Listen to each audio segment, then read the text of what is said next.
Comment donc des hommes comme vous et moi, tels que nous sommes, pouvons-nous nous élever au point de nous asseoir sur le trône de Dieu?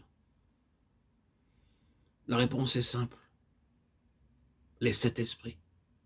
Le chiffre 7 parle de perfection et d'achèvement. Il y a 7 églises, 7 anges, 7 lampes, un livre scellé de 7 sceaux, 7 étoiles. Le chiffre 7 revient toujours à nouveau. Nous pouvons diviser l'œuvre du Saint-Esprit en 4 groupes de 7 chacun.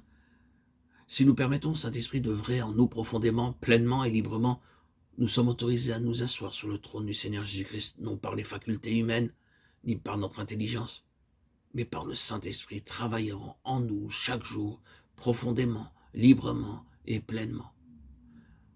Premièrement, il y a les 7 noms du Saint-Esprit dans la Bible. Deuxièmement, l'œuvre du Saint-Esprit progresse en nous silencieusement, comme les racines d'un arbre s'étendent sous terre, couvrant une grande surface. Ces racines sont souvent petites, comme des fils, mais elles jouent un rôle très grand, très important. Elles s'étendent, s'étendent, s'étendent, rassemblant la nourriture nécessaire pour l'arbre entier, le tronc, les feuilles, les fleurs. Cette œuvre cachée et silencieuse ne peut se voir de l'extérieur par les hommes. De la même manière, l'œuvre septuple du Saint-Esprit progresse en nous, très doucement. Nous le savons bien que les autres ne puissent pas toujours le voir. C'est la manière de procéder pour le Saint-Esprit. Et troisièmement, le Saint-Esprit œuvre d'une manière qui est vue de nos voisins, nos amis, nos ennemis et nos parents.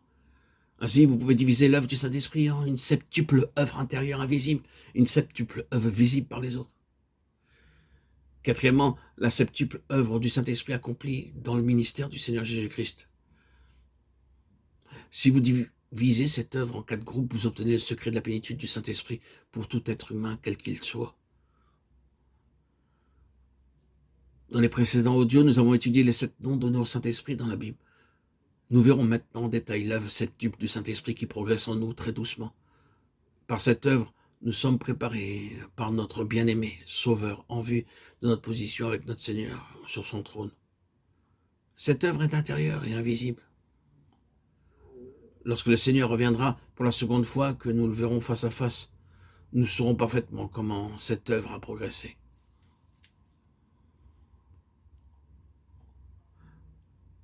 Voyons Jean 3,6 et Tite 3,5, l'œuvre de la régénération est la première œuvre intérieure du Saint-Esprit. Par elle, nous sommes renouvelés dans notre esprit. En d'autres termes, nous naissons de nouveau. Dieu est esprit, Jean 4, 24. Si nous voulons connaître, entendre Dieu, si nous voulons le contacter et le sentir, c'est seulement par notre esprit que nous pouvons le connaître. Dieu m'a donné des yeux pour voir, des oreilles pour entendre, une bouche pour parler, des mains et des doigts pour me nourrir, des poumons pour respirer, des intestins pour assimiler la nourriture. De la même manière, il m'a donné un esprit pour les choses spirituelles. Dieu déclare clairement dans Matthieu 5,8 « Heureux ceux qui ont le cœur pur, car ils verront Dieu ». Dieu peut être vu, mais pas par la vision naturelle. De même, selon Ésaïe 30, 21, « Tes oreilles entendront derrière toi la voix qui dira « Voici le chemin, marchez-y ». Nous pouvons entendre la voix de Dieu, mais rarement avec nos oreilles naturelles. Dans le psaume 16, 11, nous lisons « Il y a d'abondantes joies devant ta face ».